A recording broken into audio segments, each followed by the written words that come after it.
WearTesters.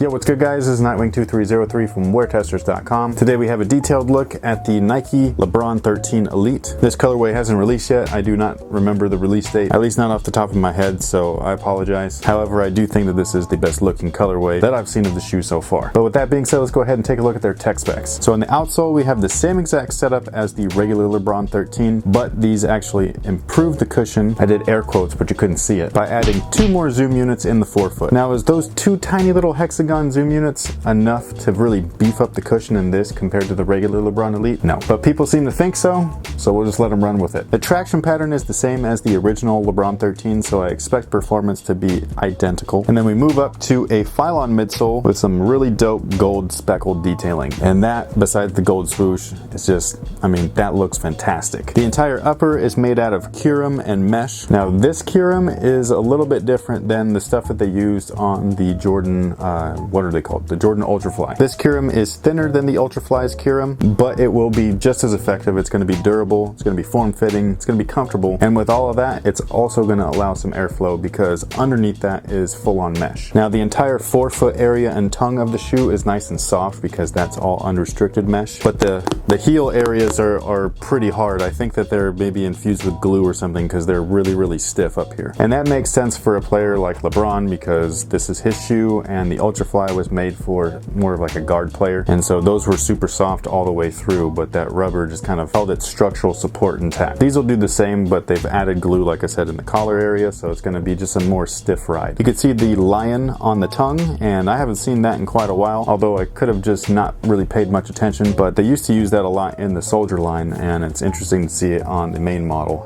I think the last time I saw that was on, what was it, the LeBron 8? Was it on the LeBron 9? No, it wasn't. The 10? No. 11? No. The 13? Wait, 12? What was the LeBron 12?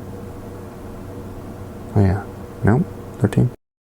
Flywire makes up the lacing, and that could be the only drawback of the actual shoe here because flywire sometimes is durable and sometimes it isn't, so it's going to be like luck of the draw type thing, but there is nothing else, you know, that the laces are relying on other than those flywire strands, so hopefully they are strong enough to hold up. And last but not least, we have a gigantic carbon fiber wing, and it looks like this was implemented less for torsional support and more for lateral support because it's like so tiny right here, but then it goes way up on the lateral end of the ankle, and that pretty much takes care of it. I think this colorway is awesome.